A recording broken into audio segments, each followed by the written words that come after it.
తెలంగాణ జాగృతి అధ్యక్షురాలు కవిత బీఆర్ఎస్ అగ్రనేత హరీష్ రావును గుంటనక్క అంటూ వ్యాఖ్యానించారు. ఇటీవల గుంటనక్క ప్రెస్ మీట్ పెట్టిందని అన్నారు. సృజన్ రెడ్డికి కాంట్రాక్టులు ఇప్పించింది హరీష్ రావే అన్న కవిత అతను తిమింగలంగా మారడానికి హరీషే కారణమని అన్నారు. సృజన్ రెడ్డి రేవంత్ రెడ్డి బామర్దని హరీష్ రావుకు అప్పుడు తెలియదా? ఆయన తవ్విన గుంతలో మాజీ మంత్రి కేటీఆర్ పడ్డం బాధాకరణమని కవిత వ్యాఖ్యానించారు. గతంలో సింగరేణి కార్మికులకు అన్యాయం జరిగినప్పుడు వీరు ఎప్పుడూ మాట్లాడలేదని కవిత విమర్శించారు.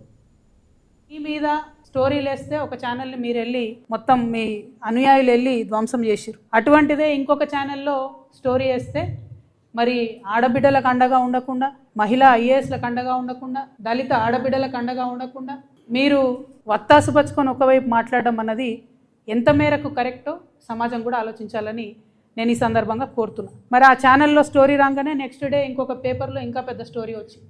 అసలు ఈ ఛానల్లో స్టోరీ ఎందుకు వచ్చిందంటే అని దాని వెనుక బ్యాక్డ్రాప్ స్టోరీ అంతా ఈ పేపర్లో వచ్చింది. ఆ స్టోరీ రాగానే బట్టి విక్రమార్క గారు ఒక ప్రెస్ మీట్ పెట్టారు. బట్టి విక్రమార్క గారు ప్రెస్ మీట్ పెట్టగానే మా గుంటనక్క గారు ప్రెస్ మీట్ పెట్టారు. ఐనీ టెండర్ క్యాన్సిల్ అయిపోయింది. ఇక్కడ జరుగుతున్నది ఏంటి అని అంటే, మేము బాధపడేది ఏంటంటే, మేము కాంట్రాక్టర్ల పక్షాన మాట్లాడేటోళ్ళం కాదు, ఎప్పుడు కూడా కార్మికుల పక్షాన్ని, అధికారంలో ఉన్నా విపక్షంలో ఉన్నా. నేను రియాజన్ ఏం బాధపడుతున్నామంటే, గత 2 సంవత్సరాలుగా మేము గొంతు చించుకొని కార్మికుల సమస్యల గురించి మాట్లాడుతుంటే ఎన్నడూ అసలు ఈ రాష్ట్రంలో సింగరేణికి ఇన్ఛార్జ్ అయిన మంత్రి గారు బట్టి విక్రమార్క గారు బయటకు వచ్చి మాట్లాడలేదు.